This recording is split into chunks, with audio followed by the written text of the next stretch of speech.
ओम शांति। आज की तारीख है 12/12/2024 के बाबा के साकार महावाक्य। मीठे बच्चे, ये पढ़ाई जो बाप पढ़ाते हैं इसमें अथाह कमाई है, इसलिए पढ़ाई अच्छी रीति पढ़ते रहो, लिंक कभी ना टूटे।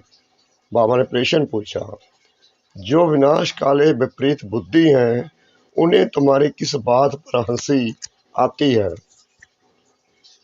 बाबा ने उत्तर दिया, तुम जब कहते हो अभी विनाश काल नजदीक है तो उन्हें हंसी आती है। तुम जानते हो बाप यहाँ बैठे तो नहीं रहेंगे। बाप की ड्यूटी है पावन बनाना। जब पावन बन जाएंगे तो यह पुरानी दुनिया विनाश होगी, नहीं आएगी। यह लड़ाई है ही विनाश के लिए। तुम देवता बनते हो तो इस कलयुग छीछी सृष्टि पर आ नहीं सकते। ओम शांति। रूहानी बाप बैठ रूहानी बच्चों को समझाते हैं। बच्चे समझते हैं हम बहुत बेसमझ बन गए थे, माया रावण ने बेसमझ बना दिया था। यह भी बच्चे समझते हैं कि बाप को जरूर आना ही है, जबकि नई सृष्टि स्थापन होनी है। त्रिमूर्ति का चित्र भी है, ब्रह्मा द्वारा स्थापना, विष्णु द्वारा पालना, शंकर द्वारा विनाश। क्योंकि करण करावनहार तो बाप है ना, एक ही है जो करता है और कराता है। पहले किसका नाम आएगा?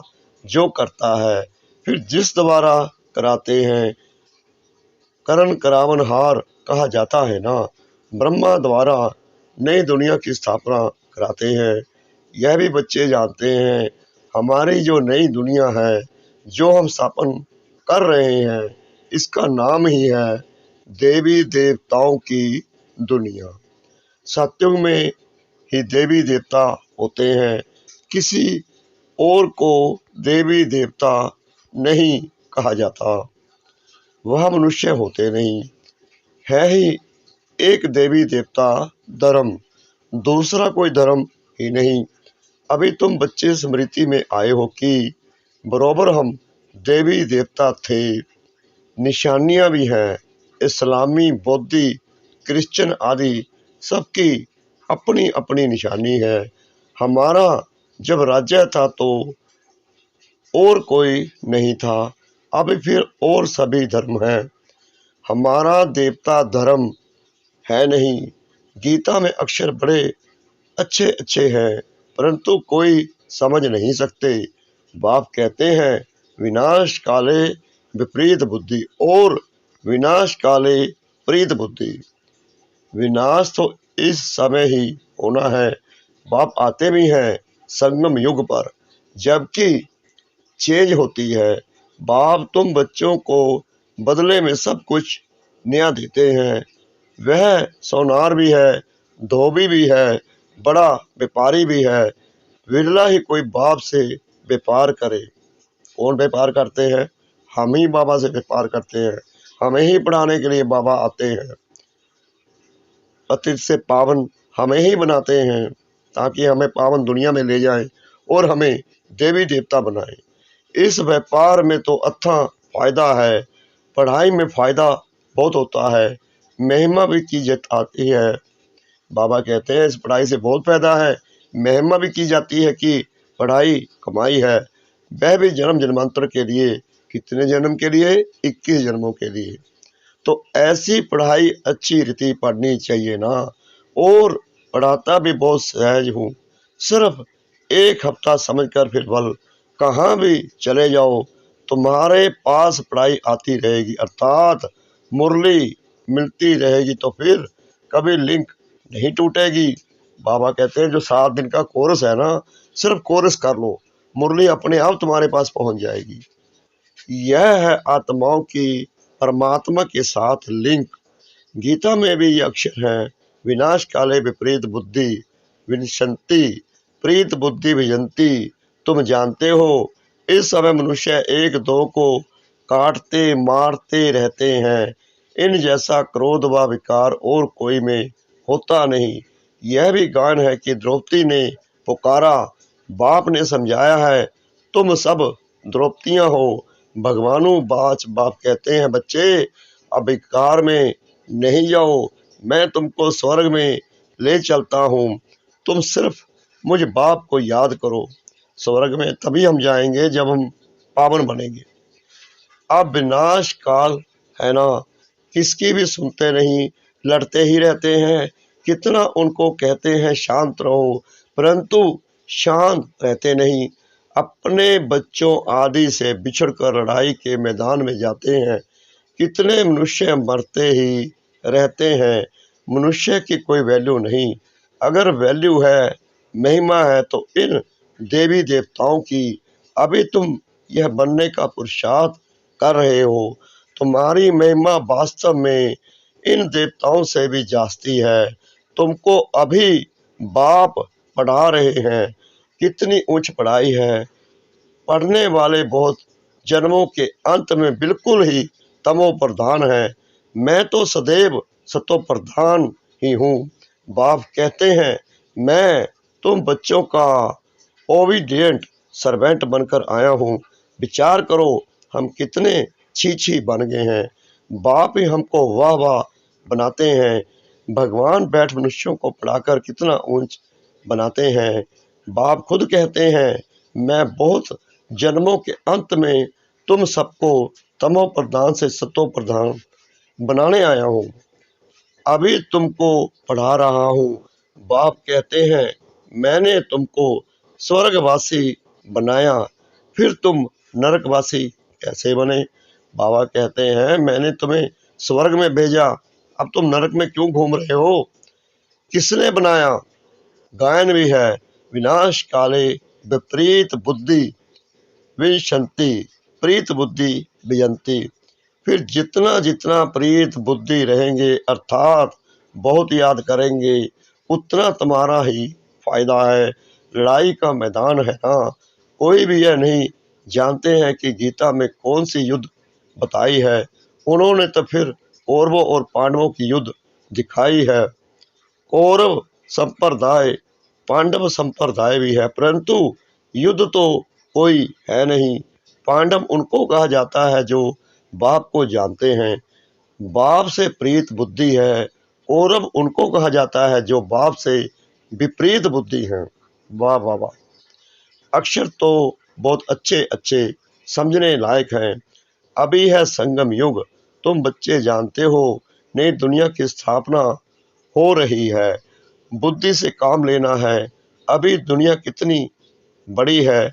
सतयुग में कितने थोड़े मनुष्य होंगे। छोटा झाड़ होगा ना, वह झाड़ फिर बड़ा होता है। मनुष्य सृष्टि रूपी यह उल्टा झाड़ कैसे है, यह भी कोई समझते नहीं है। इनको कल्प वृक्ष कहा जाता है। वृक्ष का नॉलेज भी चाहिए ना, और वृक्षों का नॉलेज तो बहुत बहुत इजी है, झट बता देंगे। इस वृक्ष का नॉलेज भी ऐसा इजी है, परंतु यह है ह्यूमन वृक्ष। मनुष्यों को अपने वृक्ष का पता ही नहीं पड़ता है। कहते भी हैं गॉड इज क्रिएटर, तो जरूर चैतन्य है ना। बाप सत्य है, चैतन्य है, ज्ञान का सागर है। उनमें कौन सा ज्ञान है, यह भी कोई नहीं समझते हैं। बाप ही बीज रूप चैतन्य है, उनसे ही सारी रचना होती है। तो बाप बैठ समझाते हैं, मनुष्यों को अपने झाड़ का पता नहीं है, और झाड़ों को तो अच्छी रीति जानते हैं। झाड़ का बीज अगर चैतन्य होता तो बतलाता ना, परंतु वह तो है जड़। तो अब तुम बच्चे ही रचता और रचना के राज को जानते हो। यह सत्य है, चैतन्य है, ज्ञान का सागर है। चैतन्य में तो बातचीत कर सकते हैं ना।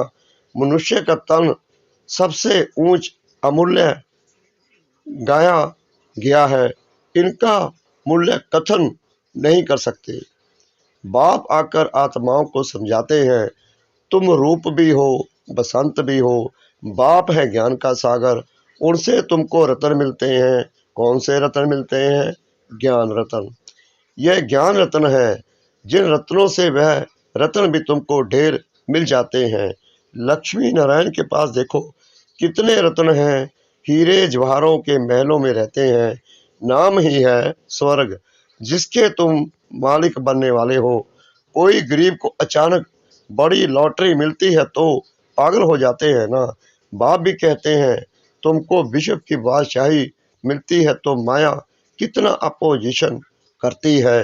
तुमको आगे चल पता पड़ेगा कि माया कितने अच्छे अच्छे बच्चों को भी हप कर लेती है, एकदम खा लेती है। तुमने सर्प को देखा है, मेंढक को कैसे पकड़ता है, जैसे गज को ग्राहक हप करते हैं। सर्प मेंढक को एकदम सारे का सारा हप कर लेता है। माया भी ऐसी है, बच्चों को जीते जी पकड़कर एकदम खत्म कर देती है, जो फिर कभी बाप का नाम भी नहीं लेते हैं।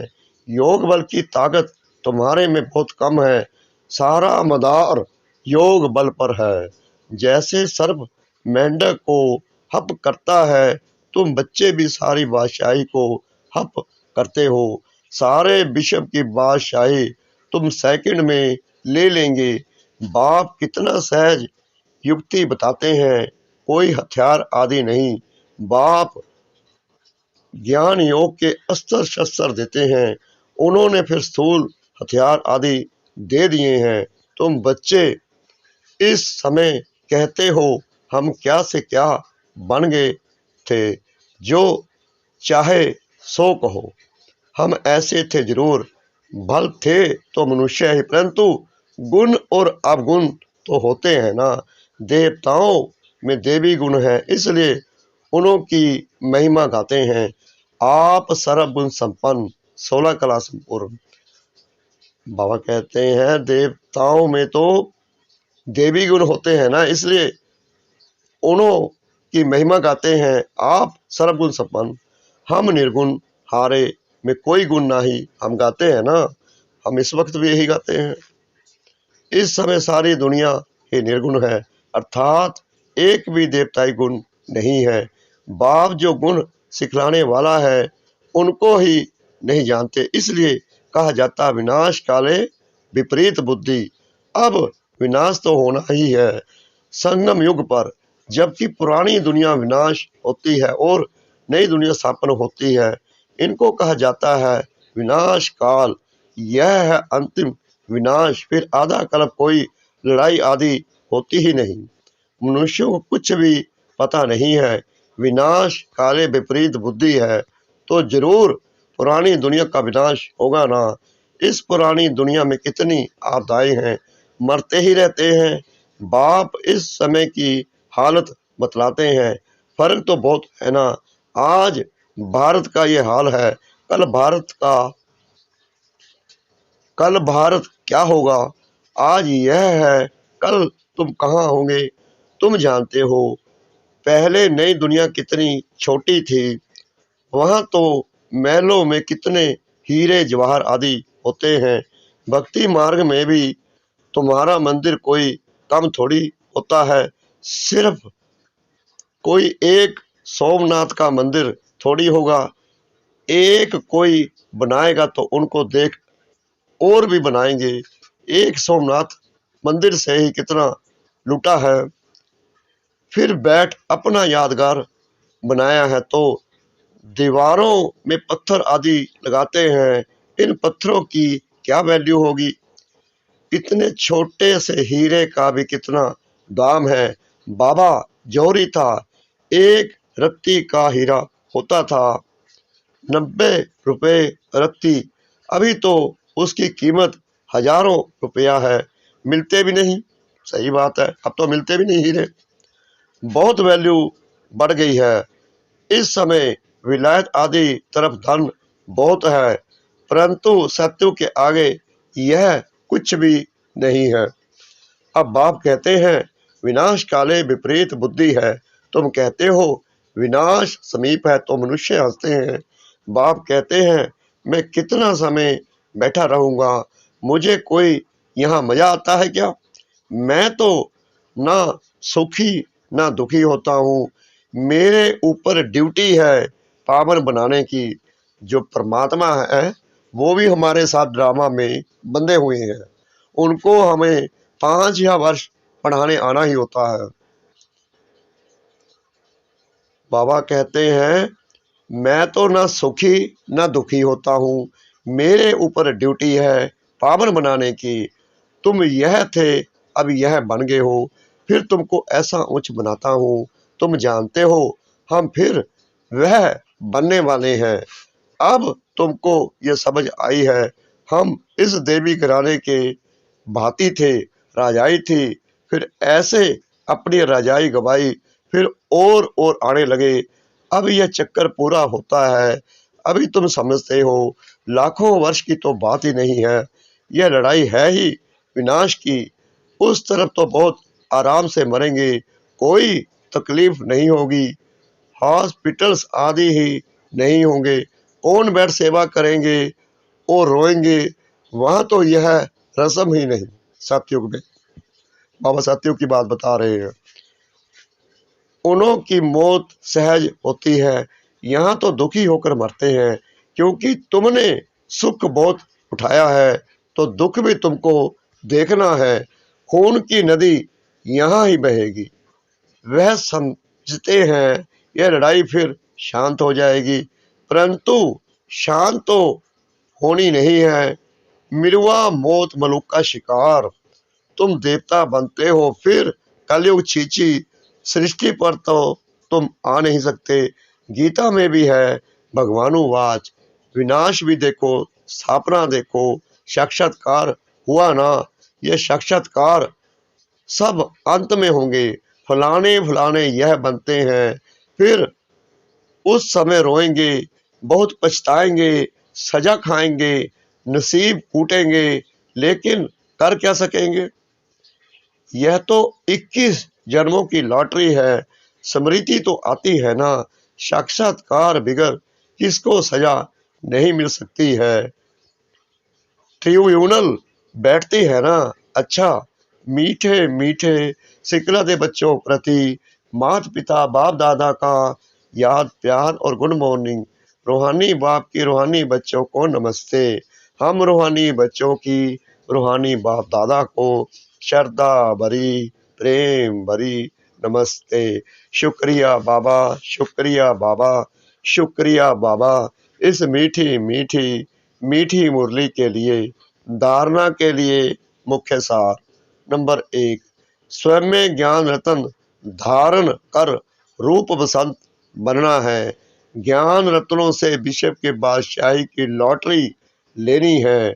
नंबर 2, इस विनाश काल में बाप से प्रीत रख एक की ही याद में रहना है। ऐसा कोई कर्म नहीं करना है जो अंत समय में पछताना पड़े या नसीब कूटना पड़े।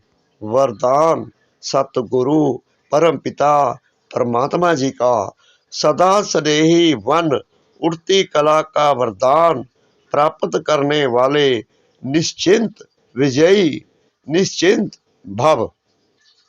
सदा स्नेही वन उड़ती कला का वरदान प्राप्त करने वाले निश्चित विजयी निश्चिंत भव। स्नेही बच्चों को बाप दादा द्वारा उड़ती कला का वरदान मिल जाता है। उड़ती कला द्वारा सेकंड में बाप दादा के पास पहुंच जाओ तो कैसी भी स्वरूप में आई हुई माया आपको छू नहीं सकेगी। परमात्म छत्र छाया के अंदर माया की छाया भी नहीं आ सकती। स्नेह मेहनत को मनोरंजन में परिवर्तन कर देता है। स्नेह हर कर्म में निश्चित विजयी स्थिति का अनुभव कराता है। स्नेही बच्चे हर समय निश्चिंत रहते हैं। स्लोगन, नथिंग न्यू की स्मृति से सदा अचल रहो तो खुशी में नाचते रहेंगे। नथिंग न्यू की स्मृति से सदा अचल रहो तो खुशी में नाचते रहेंगे। ओम शांति।